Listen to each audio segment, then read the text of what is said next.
President Bio.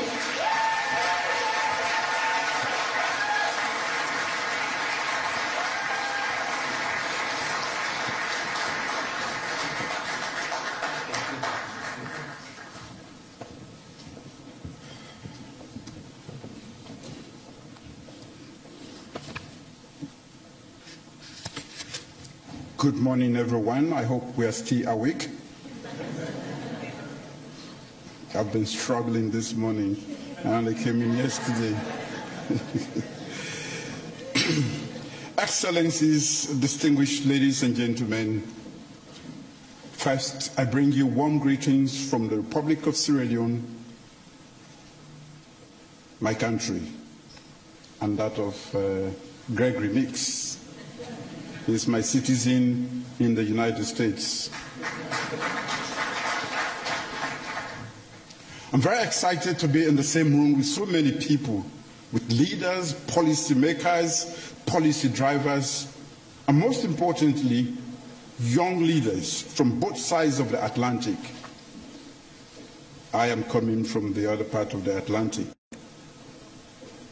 And therefore, I want to use this opportunity to thank President Biden and the administration for this unique opportunity of convening with African leaders now and African leaders of the future. At several points in these discussions this morning, I am sure speakers will highlight why cooperation among Africa of now, the Africa of the future, and the African diaspora and the United States are vital. There is a burning question, and to that question, I have an answer. Does Africa matter?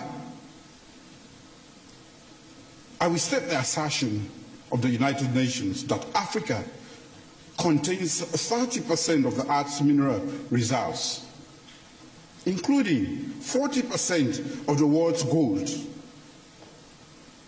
and 40% of its chromium and platinum, not to mention an even greater or higher percentage of rare earth metals. And these are very much indispensable for developing and processing new and emerging technologies. Add that to 12% of the world's oil reserve and 8% of the world's natural gas reserve, plus the largest and most diverse climate ecosystem, and you will know that the world cannot make the progress it needs to make without Africa.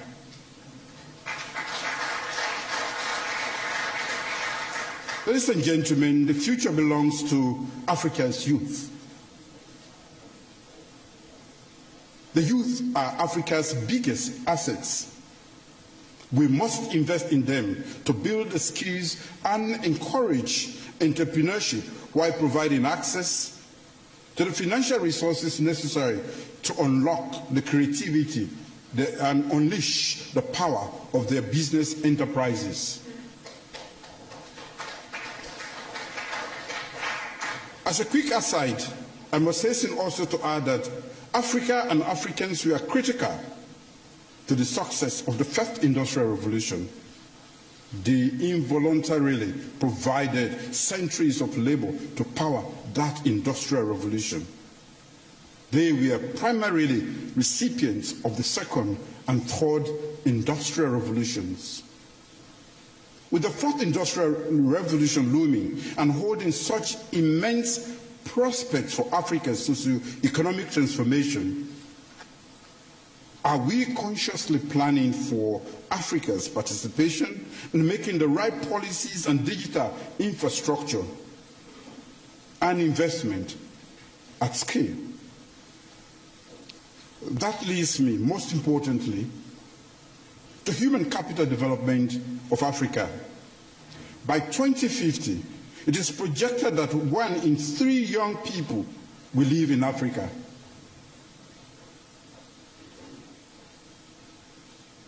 By 2030, it is further projected that half of Africa's population will be less than 25. So what do we do with these numbers? How do we make shared investment in this youth bulge? Collectively, I believe we must embark on innovative programs and financing approaches to accelerate job creation for the youth in Africa and unlock economic prosperity from Africa's demographic assets. In Sierra Leone, we have prioritized investing in education, healthcare, and food security. Providing every child in Sierra Leone, especially girls, with free quality education, we equip them with the skills they require for participation in an inclusive and sustainable global economy. In Sierra Leone, girls studying STEM disciplines are guaranteed tuition-free education from nursery through university under my administration.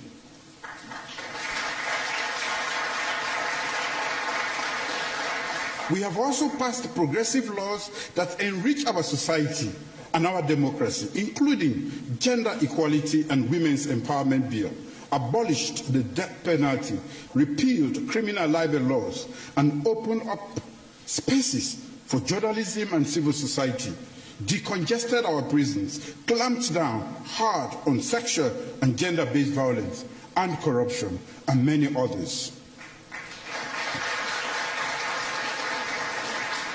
I believe an educated population and a well-governed society where governments invest in people is essential for building and consolidating a vibrant, free, progressive, inclusive, and just society. Furthermore, an educated population will also be well primed to tackle the shared global challenges that have manifested themselves lately in lethal combination: global financial crisis, disruptions including food insecurity, international and national health, migration, especially of youth populations, the impact of emerging technologies on our societies, and the persistent risk of climate change. These challenges present opportunities to transform our world for the current and future generations.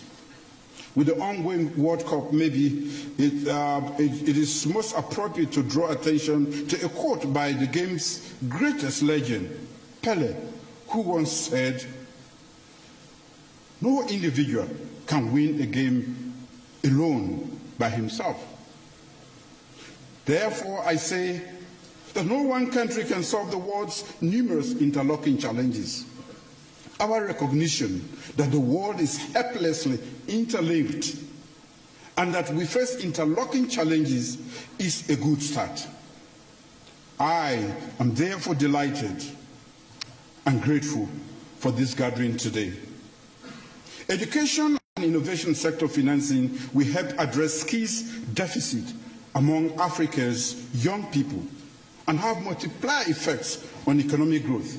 I believe in education for personal development, community development, and national development, and for building more resilient economies and democracies. Together, we can think about structured ways of mobilizing, harnessing, and transferring diaspora resources and the tremendous results of diaspora skills and knowledge. Collectively, we can develop adaptable models for green investment and just energy transitions. Together, we can develop better food production systems to tackle food insecurity and help mitigate biodiversity loss. Together, we can build a more robust and resilient healthcare system. But all of that starts from open dialogues like this one today. Henry Ford said it very well.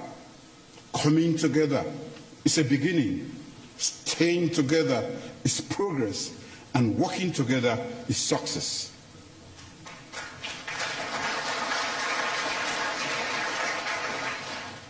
We can do quite a lot together through productive partnerships as governments, multilateral institutions, the private sector, civil society, and coalition of young people, such as we have today.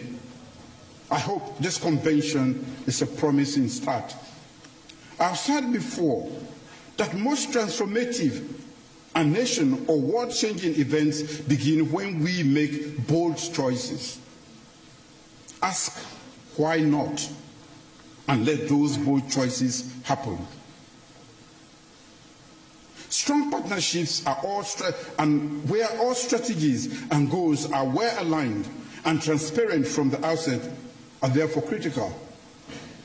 In closing, ladies and gentlemen, the African youth of today are brave, resilient, innovative, entrepreneurial, and more determined to succeed and achieve financial independence than in previous generations. African youths are increasingly striving for the transformation they want to see across all the sectors, be it in politics, business, research, development, or ICT. The future of Africa's youth does not lie in the migration to the West or in the bottom of the Mediterranean Sea.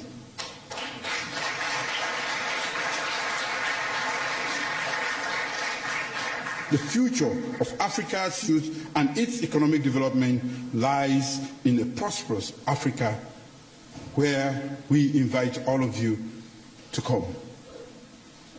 Thank you.